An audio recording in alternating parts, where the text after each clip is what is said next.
He's an experienced cybersecurity manager with more than 10 years of practice, and he's gathered this experience by working in EU-level institution, national governmental agencies, as well as in the academic and private sector. In the last 8 years, Dan has had different cybersecurity roles, such as technical director at CERT-RO, and major incident reporting responsible, sorry, it's been a long 2 days, within ENISA.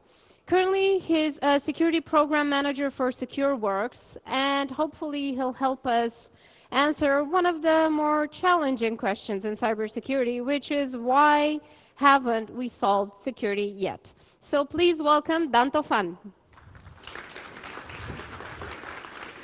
Thank you. Kaspersky, and some names, and some dates. Okay. So hi everybody. You are all heroes. This is the last presentation, you know, huh? So, I mean, you could have gone a long time ago. You really like this, no? So, you enjoyed it, huh? Okay. So, I'm done. And we're going to talk about, we're going to do a bit of, I don't know how to call it, but deep dive into cybersecurity is something that is not technical. So I believe I will take you to areas where you haven't been before, looking at the bigger picture, as you said, looking into the short history of cybersecurity, the business analysis, and the drop of technical assessment. I think you had enough of technical assessments today, enough technical presentations, so we're not going to touch too much technical stuff here. So you already did my intro. So I worked in CERT Romania for a couple of years, then ENISA, the EU cybersecurity agency, and then now I'm SecureWorks, a security program manager here in SCOE. That's the Romanian Bucharest branch of SecureWorks. So, about SecureWorks, you have seen probably some of these stats from my previous colleague that was yesterday, Chris Yule. So we are a global cybersecurity company offering all kinds of services to all kinds of customers. Around 4,000 customers worldwide, 310 billions of security events that we process daily, 600 plus security analysts only in Bucharest, and around 2,000 worldwide. 20 plus of history behind, 20 years plus of history behind, so we have a lot of telemetry. Okay, a bit of SecureWorks in the news that we had this year. And let's go down to business now. So short history, how it all started. So, you know, the old guys like me, because I do consider now that I'm an old guy, I'm not going to fall, price history a bit, because it's important. It's important to know where you started, and it's a way to maybe determine where you will reach. So we started in 1953 with the first commercial computer, IBM 701. And then around 20 years after, we realized, humanity, when I say we, it's not me or SecureWorks necessarily, so we realized that we can connect computers into networks, and then we had ARPANET, Cyclades and Telenet. And then in 71, the first virus appeared, 1 year after, so not too long away. Creeper was not actually a virus, so it was, you know, the guys there, they just wanted to see if you can program a software to run from a computer to another one, I don't know how to call it, to go from one to another. So they just tried that, and they succeeded, and it went out of control, of course. And then they had to make another virus, which was called Creeper, just to eliminate the first one. In 1982, TCP/IP became a standard, so everybody was talking the same language. And then we had more viruses, and then we had Maurice Worm, which basically started the first. It was the start of the first, let's say, bigger action against cyber security, cyber crime, let's say. So it was not crime at that point, not even Maurice. It was not necessarily, they didn't have malicious intentions. So it was CERT-CC, so the CERT Coordination Center, the Carnegie Mellon one, was established. And then Internet, in 1995, Internet was about 5.8 million hosts, so it was not too large. 1999, Secureworks appeared, so the business industry, the security business industry started to appear and to grow. And then we have 2000, we have started seeing several companies being attacked. And then in 2001, it's a milestone because the world realized the potential damage that cybercrime can do, and we had the Budapest Convention of Cybercrime, which is now translated in laws and national laws in many countries, above 100, 140 and something. And then we have botnets appeared, 2003. And then we have the first country getting attacked, 2007, Estonia. And then we have Configure, so more victims, more botnets, more malware. And then we have Stuxnet, the first cyber weapon in 2010. So everything grows, and it grows. And then we had Sony PlayStation attack that was mentioned before in the presentation before. What Sony PlayStation attack, what this attack managed to bring to our attention is that it brought cybersecurity to the main agenda, to the business agenda, because people realized, man, they can really take us down with a cyber attack.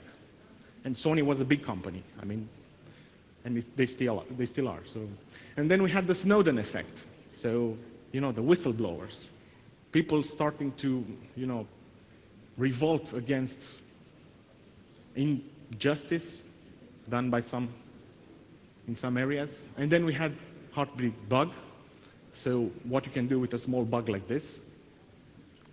And then we have a big move from NATO, which declares in 2016, which declares the cyber as the new battlefield. So now we have 5 of them. So it's air, land, water, and cyber.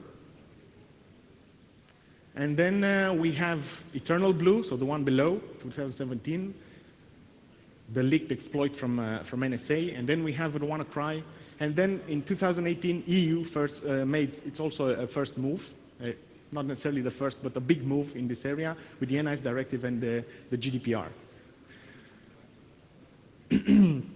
So if you take it from the beginning until the end, a graphical representation of what happened will look like this. So we started small, with insignificant malware, not targeting financial aspects mainly.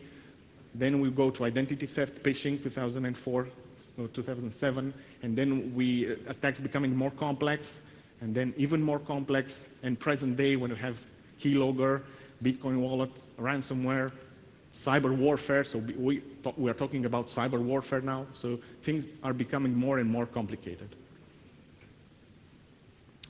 This is a chart showing you the threat actors evolution. So it dates back from 2010. Before 2010, it was not organized crime in the first place. It was mainly not even activists. It was script kiddies. It was different. But now we have organized crime. So organized crime realized the potential of this, let's call it business, and they started taking advantage of it. And then we have state-affiliated, meaning that they also realized this as if they didn't know. So this is then a picture showing you the data breach evolution. And you can find, in all of the slides, you will find in the notes the sources. So you can find this online. And basically you will see, you'll have here, I don't know if we have laser, it's not very visible. So we have the ear, another ear, and many bubbles, meaning a breach. And the bigger the bubble, the bigger the breach. So it's all getting worse. You have more and bigger bubbles. So as conclusions on the history part, on the historical part, so fast growth led by the expansion of the internet, increase in sophistication and volume, so more and more sophisticated, so they become complex, they become real experts in what they do, hackers, and also the defenders, and the switch in business motives. So we go to script kiddies to nation states. We go to the second part now, which is the business analysis. And we're going to look into 5 metrics, like the incident cost, the spending that we do on cyber, the investments, the budget, and the workforce. You'll have some stats here. Again, you have the sources. You can check them out later. So incident cost. There are different, statistics or figures out there regarding the incident cost, and they vary a lot. From experience, I can tell you that, I mean, I've done stuff like that working for ENISA, so incident cost, whenever you find it, it's not a very reliable indicator or a metric, because you can never measure the incident cost very accurate. But there are people saying that by 2021 we will have a 6 trillion damage cost per year. Then they say that it's a 3.86 million average cost per data breach, and a 30 million average cost per company per year.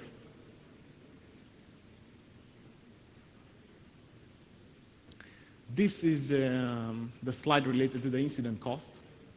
So 145 number of security breaches per company, this is the average that they say, and 13 million the average cost. So it varies from 2018 is this one, so from 8 to 18.5. It depends on the industry. Okay, we go back to spending. So spending, we have another estimate of $120 billion per year, total spending in cybersecurity. Is this big, small? How do you think? What do you think about this? Do you know what's the GDP of Romania? What is the GDP of Romania? $160 billion. So they are almost there. And 1 trillion estimate until 2021. So basically they say it will grow, it will grow, it will grow. The spending slide I have, no, I don't have a spending slide, sorry. Okay. We go to investment. Investment, I have this slide for investments. In 2018, we had investments, the ones that were recorded and the ones that were big enough to matter, of $5 billion per 350 companies, global. And you can see it's growing. We have statistics since 2014, and it's growing. A steady growing, as we say.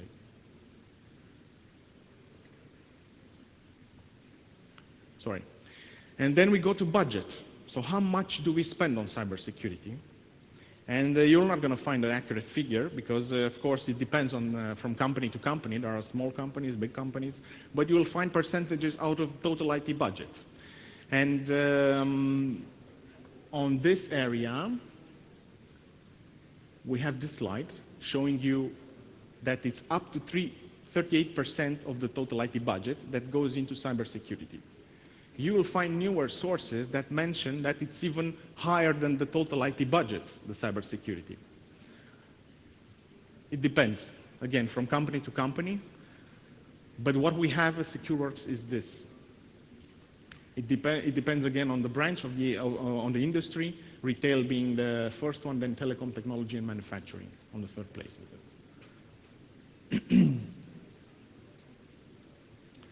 And then we go to the skill gap. I mean, basically, you can see it, the skill gap. I mean, even if you go here around the corner to the other room where you have the stands, you'll see everybody trying to hire people. So there is a skill gap. We don't know how big it is. Some say it's 3.5 million unfilled jobs by 2021. There are other articles there that don't give exact figures. Based on our SecureWorks statistics, it's about around 1.8 million jobs that are unfilled at this point. And then there is the cybersecurity landscape, the vendor landscape. I'm pretty sure you're familiar with this. It's pretty popular, this cyberscape, or how do you call it, a vendor landscape. What is showing you, and basically what is the conclusion drawn by the industry on this slide, is that we are pretty much fragmented. So there are a lot of categories. I mean, we do have categories as an industry because we have become an industry, cybersecurity. We have categories like endpoint, firewalls, services. It's pretty fragmented. You don't really have a leader in none of the categories. There are leaders in some of them, but as SecureWorks, for example, is recognized by Gartner as one in managed service providers, but the struggle is still there. So there are a lot of others that can come on top. And by the way, from the $120 billion that are spent in cybersecurity, half of them, so 60, they go only on services, and the other half is, let's call it, solutions. And now, just a picture to show you the magnitude of the cybersecurity industry compared to others. Can you find cybersecurity there? Is it? It's not, because we are too small. So on the global scale, cybersecurity is still very small. It's inexistent compared to these, of course. And you find it, you might be familiar with cryptocurrencies, which is, they say, 0.5 trillions, so they're above us. Okay, conclusions on the business analysis. So colossal values when talking about the costs, and not necessarily trustworthy, I can tell you that. Around 140 billion spending per year and increasing in cybersecurity, so global spending. 50% of this is on security operations, so services done. Global investments, about 5 billion in 2019. Skill and the workforce gap is on the rise. So we have one, a big one, a pretty big one, and it's on the rise. Security market, highly fragmented, and the worry is about the cybersecurity bubble. I'm not going to go into that because it's a very long discussion, and we don't have the proof, let's say, to demonstrate that we have a bubble or we don't have a bubble. And now on the technical assessment. You know what this is? Maybe among the old guys. This is the creeper, the first virus. This is what it was doing. I mean, just a blank screen with some text. And this is the source code. Pretty simple at that point, at that time. Now, when we talk about antivirus, or how we call it, anti-malware, it's a bit more complicated. And I'm not going to go into those details. I just have some graphical representation here from our partners, Carbon Black, but it's much more complicated than that. It goes into behavioral analysis. We are way beyond detection based on signatures, so it's much more complicated. So what I wanted to emphasize is that industry is evolving. So if you look into other, the time is limited and I couldn't go into other solutions, but if you go in firewalls, evolutions also, we started from basic packet filtering to next generation firewalls that we have at this point. So there are evolutions, let's say, on each of the tools or the verticals that we have in cybersecurity as regards solutions. So these are facts from today. So how does cybersecurity looks today? So we have 3.8, this is SecureWorks statistics. So 3.8 events per day, 3.8 million events per day per company, which is a lot. 50 or more security layers. And not all of them are on top of each other. You might have 10 there, 5 there, another 10 there. So 1.8 skill gap, million. 85% of the breaches could have avoided if you had patching in place. 66% of the respondents say that don't have enough employees. And 54% of them, they don't have an incident response process in place, which again is not very good.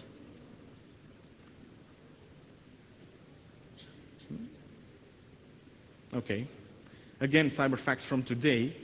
So from access to detection, it takes around 111, so 111 days. If it's opportunistic malware, so malware that you can find, you know, that's for everybody, let's say, it's 73 days, so it's faster. But if it's a targeted one, it's 221 days, so slower. That's a lot of days. I mean, the attacker can do whatever they like in those days. They probably finish the job in less. Phishing, so intrusion access vectors, phishing being the most on the first place, 33%.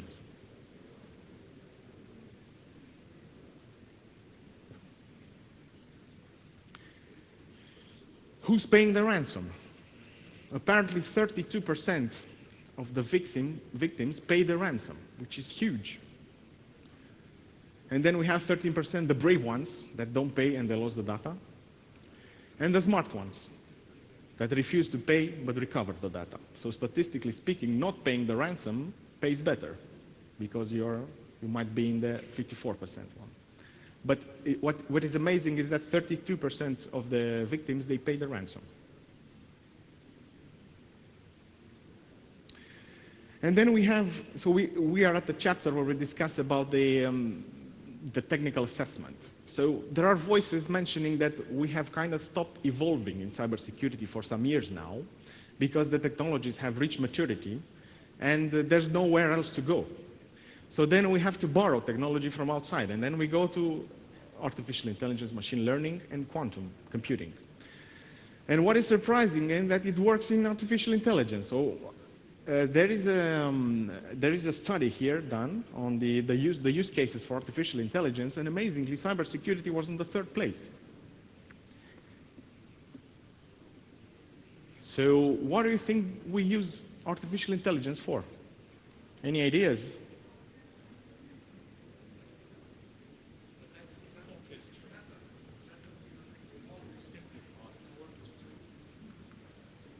Yeah, to orchestrate? Not necessarily, but yeah, it could be there also. But mainly to shorten the response time. So for detection, for improving detection and in terms of response time, so the time, reduce the time. So something that people can do in, I don't know, hours, days, or stuff, they do it, the machine learning algorithms, they do it faster. And there are other voices that say that in the near future, we will basically solve with machine learning more than 95 to 98 of the issues that we have, so the incidents and alerts that we have, remaining at 3%, which will be also huge, so you'll still need people to solve it. Okay, takeaways. So cybersecurity is inevitable, in my opinion. So when I say cybersecurity inevitable, I mean everything. So incidents, you cannot avoid them. Investments, you have to spend money on cybersecurity. You have to hire people, because otherwise you can get out of business pretty fast. We had an exponential increase led by the digital growth. So we grew along with the internet, along with the digital growth, along with the digital expansion. So it's like we were like, I don't know how to call it in English, but we were like a kapusha, on the internet. Yeah, like a tick. So, so we have voices saying, not necessarily everybody agreeing, that we have reached the technical maturity and we have to borrow from the outside, so technologies from outside. But we still have some unbridged gaps, like the legacy protocols. So we're still around on TCP/IP, which was not improved since 1982. Too many dependencies, modules, and everything is more or less too complex. When you develop an application today or any kind of systems, and you never start from scratch. You always take what was done before. So, I mean, you need that, how do you call it, putting it on the market as soon as possible. So then you need to borrow what was done from the past. And basically this what was done until now. This is also the source, the major source of the issues that we have at this point. So too much complexity, and that we are lazy enough not to rewrite the code.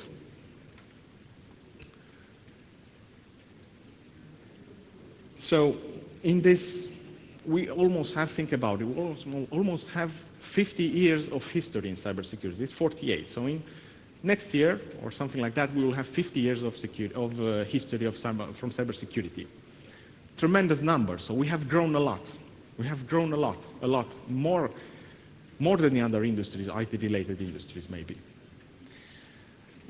As a forecast, what I can say is that I think it will become over-regulated. So we already started with the GDPR and NIS directive. Now the US is trying to copy some of the EU regulations on the market.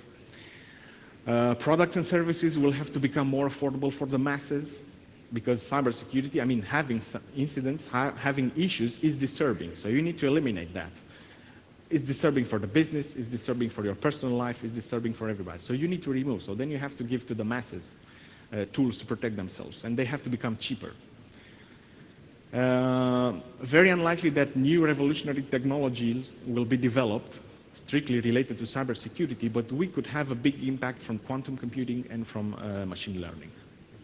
But this will affect not only cybersecurity, it will affect all branches. So we will more or less go along with the flow. So the title of the presentation was How Come We Didn't? Now the question comes, are we going to, what's your opinion? Are we going to solve cyber? Are we going to stop at some point? Or are we going to keep going and keep going and keep going until...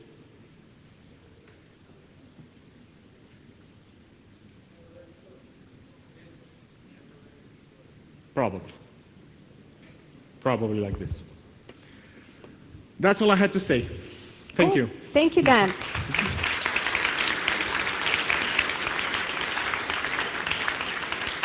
So thank you. We have time for one or two questions. Yes, let's go here. Can we have the mic, please? Yes, please keep your hands up so we can see them and get you the mic.